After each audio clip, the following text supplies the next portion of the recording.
Mbak Lala larang Susrini pulang kampung lagi gegara takut dibully. Mbak Lala rupanya juga ikut mengomentari postingan Susrini yang bercanda ke Rayanza untuk pulang kampung lagi. Namun, Mbak Lala langsung melarang Susrini untuk pulang kampung tinggalkan Rayanza. Pada postingan terbaru pemilik nama asli Rini Ferdianti tersebut, baru-baru ini memposting kembali kegiatannya dengan Rayanza. Di postingan itu, Susrini tampak curhat dengan Rayanza dan bertanya apakah dirinya boleh mudik lagi. Masya Allah tabarakallah, alhamdulillah hari ini udah mulai bekerja lagi. Semoga kita semua selalu ada dalam lindungan Allah Subhanahu wa Ta'ala, tulis Susrini dikutip pada Sabtu, tanggal 13 Mei tahun 2023. Terdapat akun Mbak Lala itu terselip di antara ribuan komentar.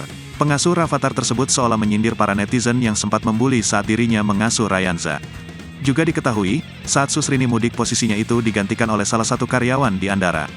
Jangan sus kasihan ABG meletek yang ngurusin pada dibully, jelas Mbak Lala dengan emoji tertawa. Nampak netizen juga menyerbu komentar pemilik nama asli Sheila tersebut. Hahaha Mbak Lala juga kenakan, kata netizen. Hahaha yang sabar ya Mbak Lala, cuit netizen.